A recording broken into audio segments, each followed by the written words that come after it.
Okay. അപ്പോൾ നമ്മൾ കഴിഞ്ഞ ദിവസം അക്ഷരങ്ങളായിരുന്നു പരിചയപ്പെട്ടിരുന്നത്. ഇന്ന് നമുക്ക് അക്ഷരങ്ങള് കൂട്ടി യോജിപ്പിച്ച് വാക്കുകള് വായിക്കാവുന്ന രീതിയിൽ ഒന്ന് രണ്ട് കാര്യങ്ങളാണ് പഠിക്കുന്നത്. അക്ഷരങ്ങള് പഠിച്ചു വന്ന കൂട്ടത്തില് ഒരു കാര്യം കൂടി നമുക്കൊന്ന് പഠിക്കാനായിട്ടുണ്ട്. അത് കഴിഞ്ഞ ദിവസം നമ്മൾ കണ്ട അക്ഷരങ്ങളെല്ലാം ഞാനൊന്ന് ബോർഡിൽ എഴുതിയിടാം. അതിനുശേഷം നമുക്ക് ബാക്കി തുടരാം. നമ്മുടെ അക്ഷരങ്ങൾ 22 അക്ഷരങ്ങളായിരുന്നല്ലോ നമ്മൾ പഠിച്ചത്. അക്ഷരങ്ങളെല്ലാം ഒന്നാമത്തെ അക്ഷരം ആലപ്പ്, ആലപ്പ്,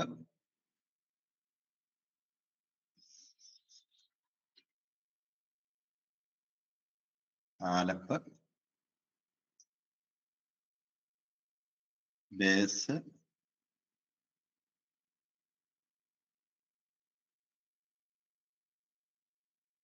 ഗാമൽ, ദാലസ്,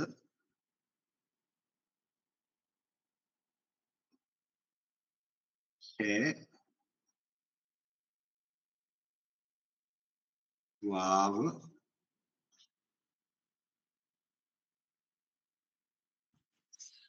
വാവസൈൻ, അതിനുശേഷം ചേത്ത്,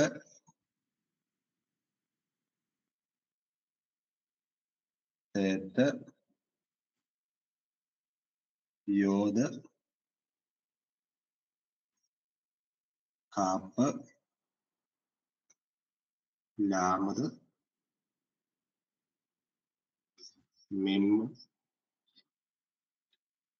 നുന്ന്, കാപ്പ്, ലാമത്, മിമ്മ്, നുന്ന്. അടുത്തത് സമക്കസ്,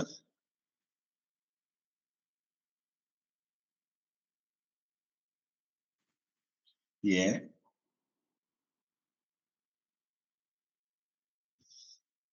പേ, സാദെ,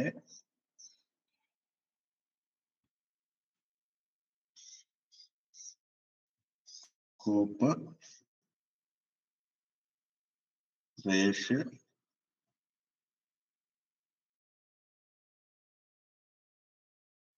ഷിന്ന്, താവ്. അങ്ങനെ 22 അക്ഷരങ്ങൾ എല്ലാം ഒറ്റ സ്ക്രീനിൽ നമുക്കിപ്പോ കാണാം. ഇനി അക്ഷരങ്ങളുടെ ഒരു പ്രത്യേകത, ഇതില് 8 അക്ഷരങ്ങൾക്ക് നമുക്ക് കൂട്ടി എഴുതാൻ സാധിക്കില്ല. 8 അക്ഷരങ്ങൾ കൂട്ടി എഴുതാൻ സാധിക്കില്ല. മറ്റ് ഭാഷകളിൽ ഉള്ളതുപോലെ തന്നെ, ഇംഗ്ലീഷൊക്കെ എഴുതുന്നത് പോലെ തന്നെ നമുക്ക് അക്ഷരങ്ങൾ കൂട്ടി എഴുതുന്ന ശൈലിയാണ് ഈ സുറിയാനിക്കകത്ത് ഉള്ളതെങ്കിലും 8 അക്ഷരങ്ങൾക്ക് മാത്രം കൂട്ടി എഴുതാനായിട്ട് സാധിക്കില്ല. ബാക്കി 14 അക്ഷരങ്ങൾ നമുക്ക് കൂട്ടി എഴുതാം. അത് തിരിച്ചറിയാനായിട്ടുള്ള ഒരു മാർഗം, നമുക്ക് ഒരു വാക്ക് അവസാനിക്കുന്ന ഭാഗം ബേസ് എടുക്കുകയാണ്. ബേസിന്റെ അവസാന ഭാഗത്ത് പ്രകാരം ഒരു വര ഇവിടെ നീണ്ടു നിൽപ്പുണ്ട്. അങ്ങനെ വര നീണ്ടു നിൽക്കുന്ന ഭാഗങ്ങൾ ഉള്ള അക്ഷരങ്ങൾക്കെല്ലാം നമുക്ക് കൂട്ടി എഴുതാൻ സാധിക്കും. അപ്പോൾ അത്തരത്തിൽ നോക്കിക്കഴിഞ്ഞാൽ കൂട്ടി എഴുതാൻ പറ്റുന്നതും പറ്റാത്തതുമായിട്ടുള്ള വാക്കുകൾ നമുക്ക് ഇതിനകത്ത് തന്നെ കണ്ടുപിടിക്കാവുന്ന അക്ഷരങ്ങൾ. കൂട്ടി എഴുതാൻ സാധിക്കാത്ത അക്ഷരങ്ങളടിയിൽ ഞാനൊരു വര ഇട്ട് പോകാം. ആലപ്പ് നമുക്ക് വരയുണ്ടെങ്കിലും അതിവിടെ ക്ലോസ്ഡ് ആണ്, അടഞ്ഞു നിൽക്കുകയാണ്. അതുകൊണ്ട് നമുക്ക് ആലപ്പ് കൂട്ടി എഴുതാൻ സാധിക്കില്ല. ബേസ് കൂട്ടി എഴുതാൻ സാധിക്കും, കാരണം ഇവിടെ വര ഓപ്പൺ ആയിട്ട് നിൽക്കുകയാണ്. ഗാമല് കൂട്ടി എഴുതാൻ സാധിക്കും, കാരണം ഗാമലിലും ഇവിടെ ഓപ്പൺ ആയിട്ട് നിൽക്കുകയാണ്. ദാലസ് ഓപ്പൺ ആയിട്ട് നിൽക്കുകയാണെങ്കിലും അതിന്റെ ഈ കുത്ത് ഉള്ള റൂൾ ഉള്ളത് കൊണ്ട് നമുക്കത് കൂട്ടി എഴുതാൻ സാധിക്കില്ല. അങ്ങനെയാണ് അതിന്റെ നിയമം. ദാലസ് പറ്റില്ല. ഹേ നമുക്കിവിടെ വര ഓപ്പൺ ആയിട്ട് നിൽക്കുന്നില്ല, അതുകൊണ്ട് ഹേയും കൂട്ടി എഴുതാൻ സാധിക്കില്ല. വാവ് കൂട്ടി എഴുതാൻ സാധിക്കില്ല. സൈനിന്റെ വര താഴോട്ടാണ് നിൽക്കുന്നത്. ഇപ്രകാരം നേരെ നിന്നെങ്കിൽ മാത്രമേ നമുക്ക് കൂട്ടി എഴുതാൻ സാധിക്കുള്ളൂ. അപ്പോൾ സൈനും കൂട്ടി എഴുതാൻ സാധിക്കില്ല. പിന്നെ ഹേത്ത് കൂട്ടി എഴുതാൻ സാധിക്കും, തേത്ത് സാധിക്കും, യോത്, കാപ്പ്, ലാമത്, മിമ്മ്, നുന്ന്. ഈ നിലയിലുള്ള അക്ഷരങ്ങൾക്കെല്ലാം നമുക്ക് കൂട്ടി എഴുതാം. സമക്കസം സാധിക്കും, എ സാധിക്കും, പേ സാധിക്കും. സാധയുടെ വര ഈ പേയുടെ ഈ ലെവലിൽ അല്ലാത്തത് കൊണ്ട് താഴോട്ടാണ് കിടക്കുന്നത്. അതുകൊണ്ട് നമുക്ക് സാധയും കൂട്ടി എഴുതാൻ സാധിക്കില്ല. പിന്നെ ഖോപ്പ് സാധിക്കും. റേഷ് ദാലസിന്റെ നിയമം പറഞ്ഞതുപോലെ തന്നെ റേഷിന് കുത്തുള്ളത് കൊണ്ട് റേഷിന് കൂട്ടി എഴുതാനായിട്ട് സാധിക്കില്ല. പിന്നെ ഷിന്ന് വര നിൽക്കുന്നതുകൊണ്ട് കൂട്ടി എഴുതാൻ സാധിക്കും. താവ് കൂട്ടി എഴുതാൻ സാധിക്കില്ല. അങ്ങനെ നോക്കിയാൽ ആലപ്പ്, ദാലസ്, ഹേ, സൈന്, സാദെ, റേഷ്, ഷിന്ന് ഇപ്രകാരം 8 അക്ഷരങ്ങൾക്ക് നമുക്ക് കൂട്ടി എഴുതാനായിട്ട് സാധിക്കില്ല. ബാക്കിയുള്ള അക്ഷരങ്ങൾക്കെല്ലാം നമുക്ക് കൂട്ടി എഴുതാനായിട്ട് സാധിക്കും. കൂട്ടി എഴുതുന്ന രീതി എങ്ങനെയാണെന്നുള്ളത് ഒരിക്കൽ കൂടി കാണിക്കാം.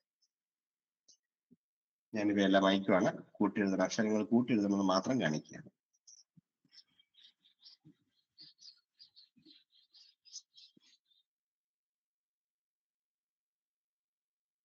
ഉദാഹരണത്തിന് ഇപ്പൊ നമ്മൾ ബേസ് എഴുതി.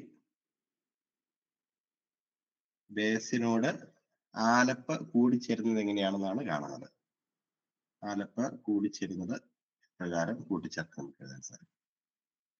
ബേസിനോട് ആലപ്പ് കൂട്ടിച്ചേരുന്നത്. എന്നാൽ ആലപ്പിന് ശേഷം നമുക്ക് ബേസ് കൂട്ടി എഴുതാൻ സാധിക്കില്ലാത്തതുകൊണ്ട് സെപ്പറേറ്റ് ആയിട്ട് എഴുതാം. പ്രകാരം മറ്റൊരു വാക്ക് കൂടി എഴുതി കാണിക്കാം. കോപ്പ്. കോപ്പ് എഴുതി. കോപ്പിനോട് നമുക്ക് വാവ് കൂട്ടിച്ചേർക്കാം. എന്നാൽ വാവിന് ശേഷം കോപ്പ് കൂട്ടിച്ചേർക്കാൻ സാധിക്കില്ല. അതുകൊണ്ട് അത് സെപ്പറേറ്റ് ആണ്.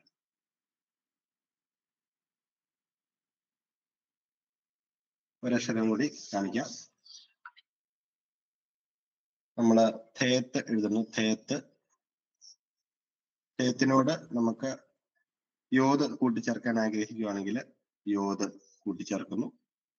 യോതിനോട് നമുക്ക് കോപ്പ് കൂട്ടിച്ചേർക്കാൻ ആഗ്രഹിക്കുകയാണെങ്കിൽ കോപ്പ് കൂട്ടിച്ചേർക്കുന്നു. കോപ്പിനോട് നമുക്ക് ബേസ് കൂട്ടിച്ചേർക്കുകയാണെങ്കിൽ ബേസ് കൂട്ടിച്ചേർക്കുന്നു.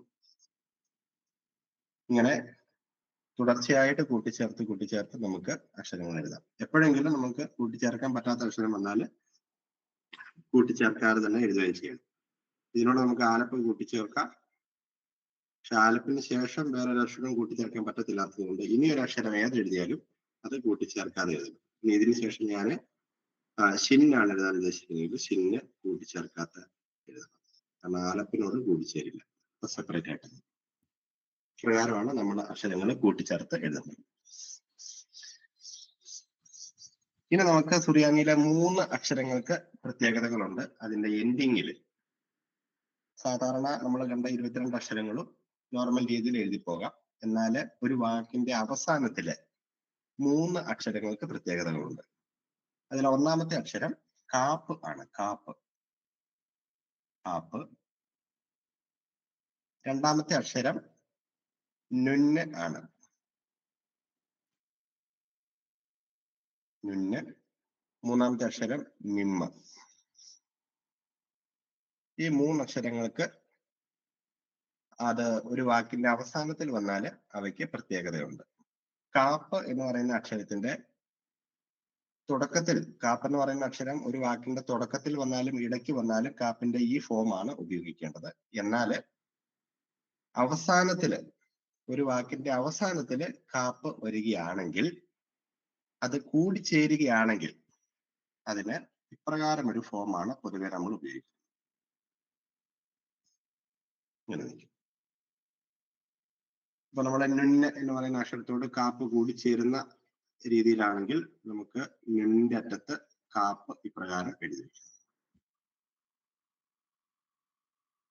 ഇതാണ് കാപ്പ് അറ്റത്തിൽ കൂടിച്ചേരുന്നുണ്ടെങ്കിൽ, അവസാനത്തിൽ ഒരു വാക്കിന്റെ അവസാനത്തിൽ വരുമ്പോൾ തൊട്ട് മുമ്പുള്ള അക്ഷരത്തോട് കൂടിച്ചേരുന്നുണ്ടെങ്കിൽ കാപ്പിന് ഈ ഫോം ആണ് ഉപയോഗിക്കേണ്ടത്. ഇനി കൂടിച്ചേരുന്നില്ലാത്ത അക്ഷരത്തോടു കൂടിയാണെങ്കിൽ ചെരിച്ച് ഒരു 5 എഴുതുന്നത് പോലെ ഇപ്രകാരം എഴുതാം. ചെരിച്ച് ഒരു 5 എഴുതുന്നു. ഉദാഹരണത്തിന് ഇപ്പോൾ വാവ്. വാവ് കൂടിച്ചേരിയില്ലാത്ത അക്ഷരമാണ്. വാവിനോട് ഒരു കാപ്പ് ആണ്, വാവിന് ശേഷം ഒരു കാപ്പാണ് അവസാനത്തിൽ വരുന്നതെങ്കിൽ നമ്മൾ ചെരിച്ച് പ്രകാരം ഒരു 5 എഴുതി വെച്ചാൽ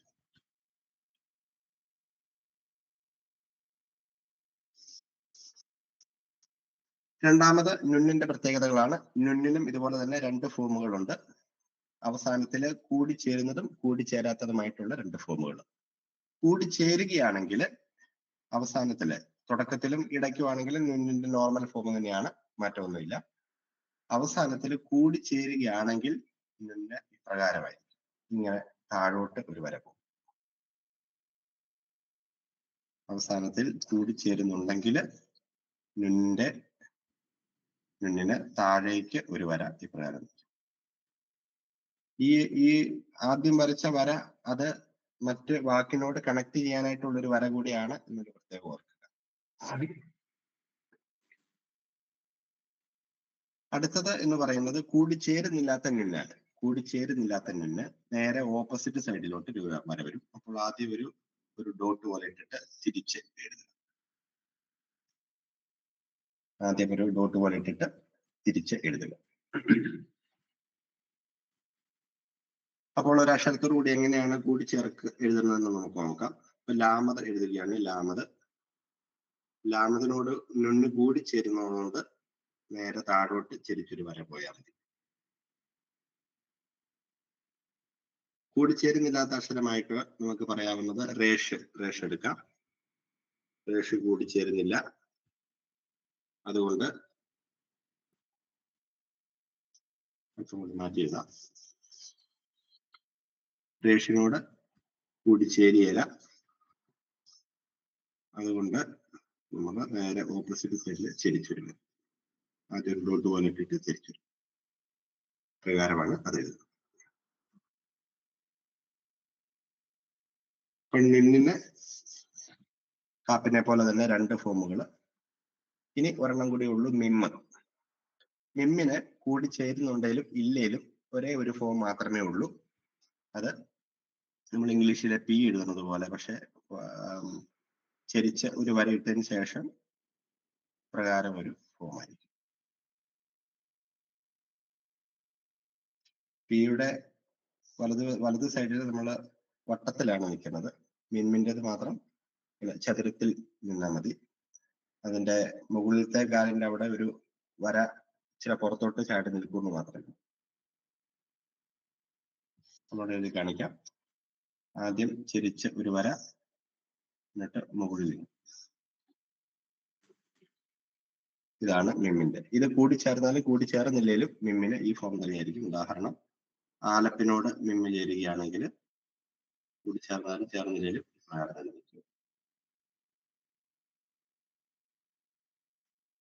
ഇനി ബേസിനോടാണ് ചേരുന്നെങ്കിൽ, ബേസ് കൂടിച്ചേരുന്ന വാക്കാണ്, അതുകൊണ്ട് ബേസിനോട് ആണ് മിമ്മ് അവസാനത്തിൽ. ഇതെല്ലാം അവസാനത്തിൽ മാത്രമേ ഉള്ളൂ. ബേസിനോടാണ് ചേരുന്നതെങ്കിൽ ഇപ്രകാരം കൂടിച്ചേർക്കും.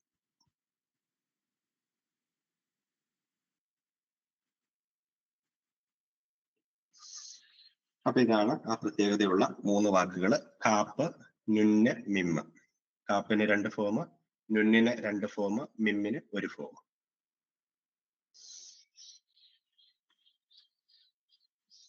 ഇനി നമുക്ക് ഒരു കാര്യം കൂടിയാണ് പ്രധാനമായിട്ടും ഇതിനകത്തുള്ളത്. വവൽസ് ആണ്. വവൽസ്. നമ്മൾ അക്ഷരങ്ങള് കഴിഞ്ഞ ക്ലാസ്സിൽ ഞാൻ പറഞ്ഞിരുന്നു, എല്ലാം പൂർണ്ണ രൂപത്തിൽ എത്തിയിട്ടില്ല. ചന്ദ്രക്കലയിട്ട് അതിന്റെ ഭാഗിക രൂപത്തിൽ മാത്രമേ നമ്മളിപ്പോ അക്ഷരങ്ങൾ മാത്രമായിട്ടുള്ളത് പഠിച്ചിട്ടുള്ളൂ. ഇപ്പോൾ ബേസ് എന്നാണെങ്കിൽ ബ, അതിന് വവലുകൾ ചേർത്തെങ്കിൽ മാത്രമേ അതിന് പൂർണ്ണ ഉച്ചാരണം എത്തുകയുള്ളൂ. സുറിയാനിയിൽ നമുക്ക് 7 വവലുകളാണ് ഉള്ളത്. ഒന്നാമത്തെ വവല് ആ എന്ന് പറയുന്ന ഉച്ചാരണം വരുന്നതാണ്. ആ എന്ന് പറയുന്ന ഉച്ചാരണം വരുന്നതാണ് ഒന്നാമത്തെ വവ്വല്, ആ. ഇത് എഴുതുന്നത് അക്ഷരത്തിന്റെ മുകളിലും താഴെയും ഓരോ കുത്ത് ഇട്ടാണ് നമ്മൾ എഴുതുന്നത്.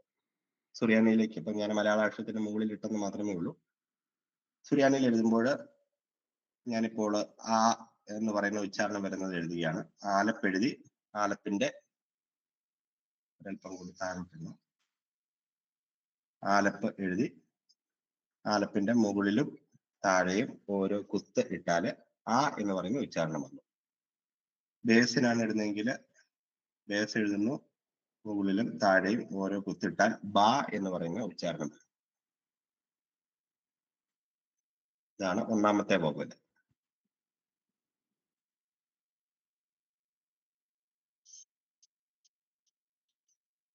രണ്ടാമത്തെ വവ്വൽ എന്ന് പറയുന്നത് ആയാണ്. ആ എന്ന് പറയുന്ന ഉച്ചാരണമാണ്. അക്ഷരത്തിന്റെ മുകളില് ചെരിച്ച് 2 കുത്തിടുകയാണ്. ചെരിച്ച് 2 കുത്തിട്ടാൽ ആ എന്ന് വരും. ഉദാഹരണത്തിന് ആലപ്പ എന്ന് പറയുന്ന അക്ഷരത്തിന്റെ മുകളിൽ ചെരിച്ച് 2 കുത്തിട്ടാൽ ആ എന്ന് പറയുന്ന ഉച്ചാരണം വരും. ആ.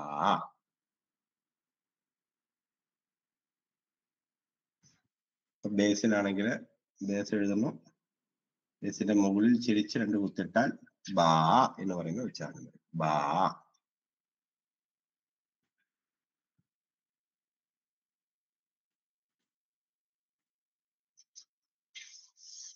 അടുത്ത അക്ഷരം എ എന്ന് പറയുന്നത് ഉച്ചാരണം വരുന്നതാണ്. എ എന്ന് പറയുന്ന ഉച്ചാരണം വരുന്നത്. അതിന് അക്ഷരത്തിന്റെ അടിയിൽ പാരലൽ ആയിട്ട് 2 കുത്തുകൾ ഇടുകയാണ്. അപ്പോൾ ആലപ്പ എന്ന് പറയുന്ന അക്ഷരം എഴുതിയാൽ അക്ഷരത്തിന്റെ അടിയിൽ പാരലൽ ആയിട്ടുള്ള 2 കുത്തുകൾ ഇട്ടാൽ എ എന്ന് പറയുന്ന ഉച്ചാരണം.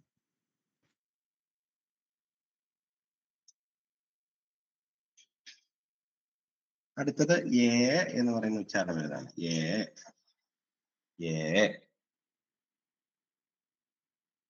എ എന്ന് പറയുന്ന ഉച്ചാരണം വരുന്ന അടുത്ത അക്ഷരമാണ്. ഒരക്ഷരത്തിന്റെ അടിയിൽ ചെരിച്ച് 2 കുത്തിട്ടാൽ എ എന്ന് പറയുന്ന ഉച്ചാരണമാകും. എ.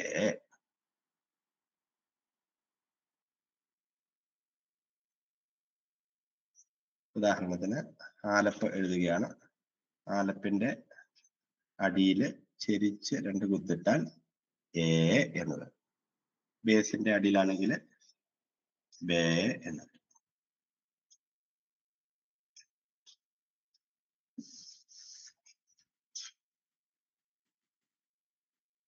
അപ്പൊ ഈ പാറ്റേണിലുള്ള ഒരക്ഷരത്തെ തന്നെ നമുക്ക് കുത്തുകളിട്ട് വവ്വൽ എഴുതുന്ന 4 വാക്കുകളാണ് സുറിയാനിയിലുള്ളത്.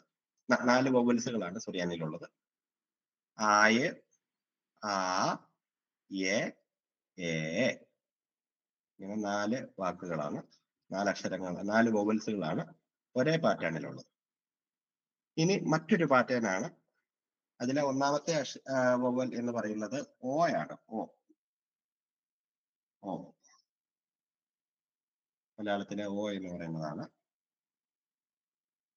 ഇത് എഴുതുന്നത് വാവ് എഴുതിയതിനു ശേഷം മുകളിൽ ഒരു കുത്തിടണം. വാവ് എഴുതിയതിനു ശേഷം മുകളിൽ ഒരു കുത്തിടണം. ഇപ്പോൾ ഓ എന്ന് എഴുതണമെങ്കിൽ ആലപ്പ് എഴുതിയതിനു ശേഷം വാവ് എഴുതി മുകളിൽ കുത്തിടണം. എന്നാലേ ഓ എന്നാവുകയുള്ളൂ. ബോ എന്ന് എഴുതണമെന്നുണ്ടെങ്കിൽ ബേസ് എഴുതി വാവ് എഴുതി മുകളിൽ കുത്തിടണം. എന്നെങ്കിലേ ബോ എന്ന് പറയുന്ന അക്ഷരമാവുകയുള്ളൂ.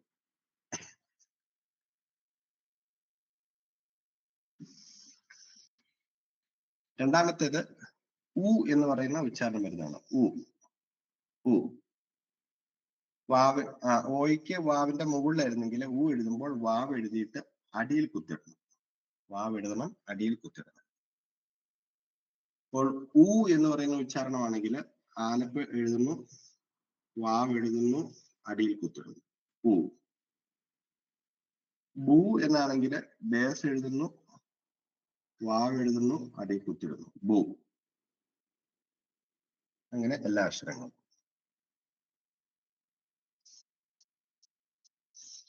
ഇനി ഒരെണ്ണം കൂടിയേ ഉള്ളൂ സുറിയാനിയില് വവ്വലായിട്ട്.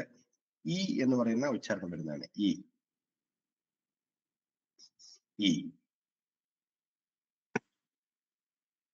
എന്ന് പറയുന്ന ഉച്ചാരണം വരുന്നത് യോത് എഴുതിയിട്ട് അടിയിൽ ഒരു കുത്തിടണം. യോത് എഴുതി അടിയിൽ കുത്തിടണം. അപ്പോൾ ഈ ആവും. അപ്പോൾ ആലപ്പ് എഴുതി യോത് എഴുതി അടിയിൽ കുത്തിട്ടാൽ ഈ എന്ന് പറയുന്ന ഉച്ചാരണം വരും. ബേസ് എഴുതി യോത് എഴുതി അടിയിൽ കുത്തിട്ടാൽ ബി എന്ന് പറയുന്ന ഉച്ചാരണം വരും.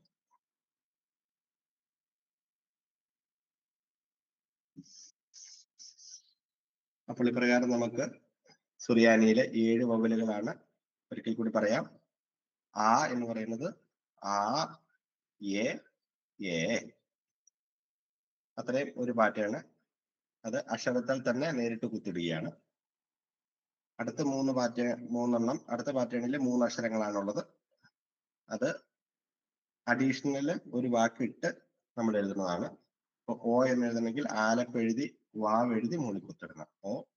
ഊ ആണെങ്കിൽ ആലപ്പെഴുതി വാവെഴുതി അടിയിൽ കുത്തിടണം. ഈ ആണെങ്കിൽ ആലപ്പെഴുതി യോതെഴുതി അടിയിൽ കുത്തിടണം. അത് എല്ലാ അക്ഷരങ്ങൾക്കും ബാധകമാണ്. അപ്പോൾ ഇപ്രകാരം 7 വവലുകളാണ് നമുക്കുള്ളത്. ഇതിനെല്ലാം ഓരോ പേരുകൾ ഉണ്ട്. ആലപ്പ് ഇപ്പൊ ആ എന്ന് പറയുന്ന ഉച്ചാരണത്തിന് വരുന്നതിന് സാഹ എന്ന് പറയുന്ന പേരാണ് നമ്മൾ നൽകുന്നത്. സാഹ നമ്മൾ ഉച്ചരിക്കുമ്പോൾ സാഹ എന്ന് പറയുകയുള്ളൂ. സാഹയാണ്. പിന്നീട് ഞാൻ അതിന്റെയൊക്കെ ഒരു നോട്ട് പോലെ തയ്യാറാക്കി എല്ലാവർക്കും തരാം. ആ എന്ന് പറയുന്നതിന് സ്കാപ്പ എന്ന് പറയുന്ന ഉച്ചാരണമാണ്. സ്കാപ്പ, അതിന്റെ പേര് സ്കാപ്പ എന്നാണ്. എ എന്ന് പറയുന്നത് സ്ലാമ പിശീക്കയാണ്. സ്ലാമ പിശീക്ക. എ എന്ന് പറയുന്നത് സ്ലാമ കഷ്യ.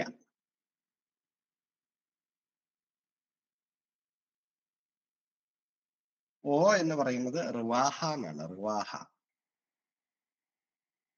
ഉ എന്ന് പറയുന്നത് റിവാസ.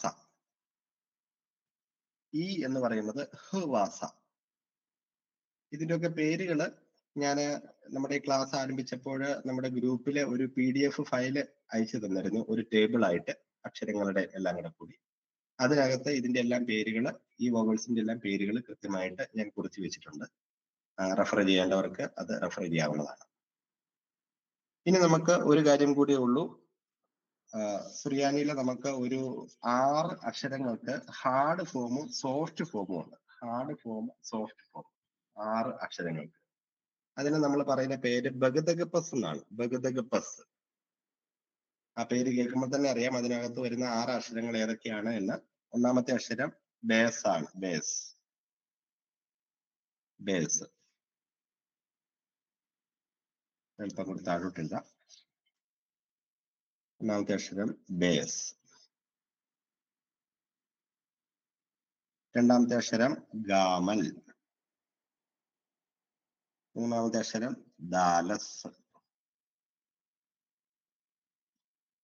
നാലാമത്തെ അക്ഷരം കാപ്പ്. അഞ്ചാമത്തെ അക്ഷരം ടേ. ആറാമത്തെ അക്ഷരം താവ്. ഇപ്രകാരം നമുക്ക് സുറിയാനിയിലെ 6 അക്ഷരങ്ങൾക്ക് ഹാർഡ് ഫോമും സോഫ്റ്റ് ഫോമും ഉണ്ട്. ഉദാഹരണത്തിന് നമ്മൾ ഈ വാക്കുകളൊക്കെ വായിക്കുമ്പോൾ ബ എന്നും ബ എന്നാണ് ഒന്നാമത്തെ അക്ഷരം. രണ്ടാമത്തെ ഗ, മൂന്നാമത്തെ ദ, നാലാമത്തെ ക, അഞ്ചാമത്തെ പ, ആറാമത്തെ ത.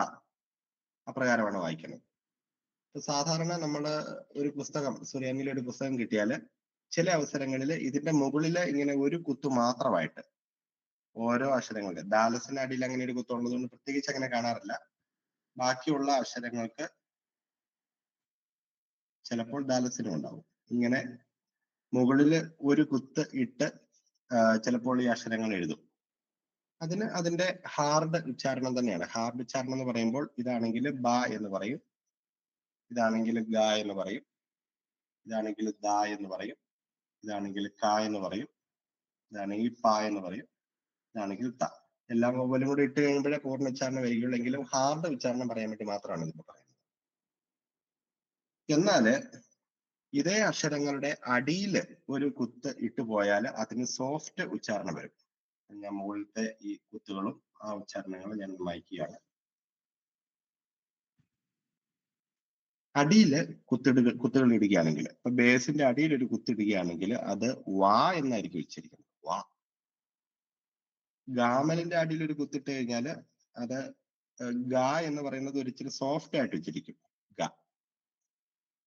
മുകളിലാണ് കുത്തെങ്കിലോ അല്ലെങ്കിൽ മുകളിൽ കുത്തില്ലെങ്കിലും ഗ എന്ന് തന്നെ ഹാർഡായിട്ട് ഉച്ചരിക്കും. അടിയിലാണ് കുത്തെങ്കിൽ അത് ഗായുടെ സോഫ്റ്റ് ആയിരിക്കും. ഗ എന്ന് പറയും. ദാലസിനും അതുപോലെ തന്നെ അടിയിൽ ഓൾറെഡി ഒരു കുത്ത് ഉള്ളത് കൊണ്ട് പിന്നെ അഡീഷണൽ ഒരു കുത്ത് ഇടാറില്ല പൊതുവെ. എങ്കിലും നമ്മൾ അത് സോഫ്റ്റ് ആണ് എന്നുള്ള വിചാരത്തിൽ ദ എന്ന് സോഫ്റ്റ് ആയിട്ട് വെച്ചിരിക്കും. കാപ്പിന്റെ അടിയിൽ ഒരു കുത്തിട്ടാൽ അത് ഹ എന്നാണ്. ഹ. ശരിക്കും ഹ എന്നല്ല ഹ എന്നാണ് പറയേണ്ടത്. അതാണ് സോഫ്റ്റിന്റെ ഉച്ചാരണം കറക്റ്റ് ആയിട്ട് കാപ്പിന്റെ. ഇങ്ങനെ പൊതുവെ നമുക്ക് എഴുതാനായിട്ടുള്ള എളുപ്പത്തിന് നമ്മൾ ഹ എന്ന് എഴുതുന്നു മാത്രമേ ഉള്ളൂ. ശരിക്കും ഉച്ചരിക്കേണ്ടത് ഹ എന്നാണ്, ഹ. പേയ്ക്ക് മാത്രം അടിയിൽ കുത്തല്ല, അടിയിൽ ഒരു ചന്ദ്രക്കലയാണ്. അടിയിൽ ഒരു ചന്ദ്രക്കല ഇട്ട് കഴിഞ്ഞാൽ നമ്മൾ ഫ എന്ന് ഉച്ചരിക്കും. ഫ, ഫ. താവിന് അടിയിൽ ഒരു കുത്തിട്ടാൽ അത് സായാണ്. സ. അപ്പോൾ ഇപ്രകാരം സുറിയാനിയിലെ 6 അക്ഷരങ്ങൾക്ക് ഹാർഡ് ഫോമും സോഫ്റ്റ് ഫോമും ഉണ്ട്. മുകളിൽ കുത്തിട്ടാൽ എല്ലാത്തിനും ഹാർഡ് ഉച്ചാരണം, അടിയിലാണ് കുത്തിടുന്നതെങ്കിൽ നമുക്ക് അതിന്റെ സോഫ്റ്റ് ഉച്ചാരണം കിട്ടും. പേയ്ക്ക് മാത്രം അടിയിൽ കുത്തിട്ടാൽ അത് ഫ എന്ന് ഉച്ചരിക്കും. അപ്പൊ ഇപ്രകാരം 6 അക്ഷരങ്ങളുടെ പ്രത്യേകതകൾ. അപ്പോൾ നമുക്ക് ഈ വാക്ക് എഴുതിയാൽ ഉച്ചരിക്കാൻ പറ്റത്തക്ക രീതിയിലുള്ള വവൽസുകളായി എൻഡിങ്ങിലെ പ്രത്യേകതയുള്ള 3 വാക്കുകൾ കണ്ടു. ഹാർഡ് സോഫ്റ്റ് ഉച്ചാരണങ്ങൾ കണ്ടു. ഈ ഹാർഡിന്റെയും സോഫ്റ്റിന്റെയും ഒക്കെ പേരുകളും അതിന്റെ കുത്തുകളെ സംബന്ധിച്ചുള്ള കാര്യങ്ങളും ഒക്കെ ഞാൻ ആദ്യം തന്നെ ആ PDF-ൽ ഫസ്റ്റ് പേജിൽ തന്നെ കിടപ്പുണ്ട്. ഇനി ഒരു 1-2 വാക്കുകൾ കൂടി എഴുതി നമുക്ക് ഇന്നത്തെ ക്ലാസ് അവസാനിപ്പിക്കാം. ഞാൻ ഒരു വാക്ക് എഴുതുകയാണ്.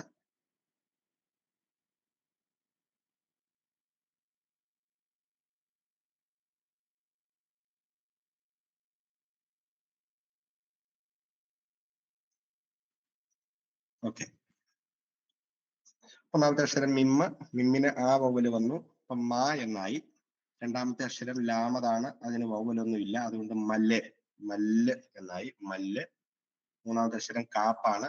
കാപ്പ് ഇടയ്ക്ക് കിടക്കുന്ന അക്ഷരം ആയതുകൊണ്ട് കാപ്പിന്റെ ഈ ഫോമാണ് ഉപയോഗിക്കുന്നത്. അതിന് ആ വവ്വല് വന്നു, അതുകൊണ്ട് മൽക്ക എന്ന് എഴുതിയിട്ട് ഇതുപോലെ ദീർഘത്തില് തീരുന്ന വാക്കുകൾ ഒരാലപ്പം കൂടി ഇട്ടാണ് നമ്മൾ പൂർത്തിയാക്കുന്നത്. അപ്രകാരം ആ എന്നോ ഏ എന്നോ വരികയാണെങ്കിൽ ഒരാലപ്പം കൂടി ഇട്ട് വേണം നമുക്ക് പൂർത്തിയാക്കാനായിട്ട്. അതുകൊണ്ട് ഇത് വായിക്കുന്നത് മൽക്ക എന്നാണ്. മൽക്ക, മൽക്ക. ഇതിന്റെ അർത്ഥം കിങ് എന്നാണ്. King, king. മൽക്ക, മൽക്ക.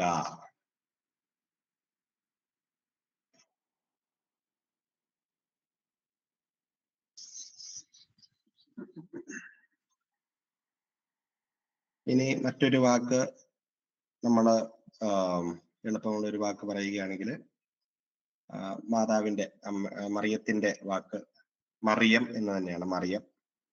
മറിയം എഴുതുന്നത് മിമ്മ എഴുതുക. മിമ്മിന് ആ വവ്വല് വന്നു, പിന്നെ റേഷ് എഴുതുന്നു. മറ്, റേഷിന് വവ്വല് പാടില്ല, അതുകൊണ്ട് മറ് എന്ന് എഴുതും. പിന്നെ യോദ് എഴുതുന്നു, യോദിന് ആ വവ്വല് വരുന്നു. അതിനുശേഷം മിമ്മ എഴുതുന്നു. മിമ്മ എൻഡിങ്ങിലായതുകൊണ്ട് മിമ്മിന്റെ ഈ ഫോം ഉപയോഗിക്കും. മിം, മറിയം, മറിയം. അപ്പോൾ ഇപ്രകാരം നമുക്ക് അക്ഷരങ്ങൾ എഴുതാം. ഇത് മലയാളത്തിൽ എഴുതുമ്പോൾ നമുക്ക് മറിയം എന്നാണ് എഴുതുന്നത്, മറിയമല്ല, മറിയം, മറിയം. ഓക്കെ. അപ്പൊ നമ്മൾ ഇന്നത്തെ നമ്മുടെ ക്ലാസ് അവസാനിപ്പിക്കാം. നമുക്ക് പ്രധാനമായിട്ടും നമ്മുടെ വവലുകൾ കണ്ടു, അത് ഉച്ചരിക്കുന്ന രീതി, കൂടുതൽ അക്ഷരങ്ങളൊക്കെ നമുക്ക് അടുത്ത ദിവസം പഠിക്കാം. അതിനനുസരിച്ച് വായിക്കാനും നമുക്ക് പഠിക്കാം. Okay, thank you.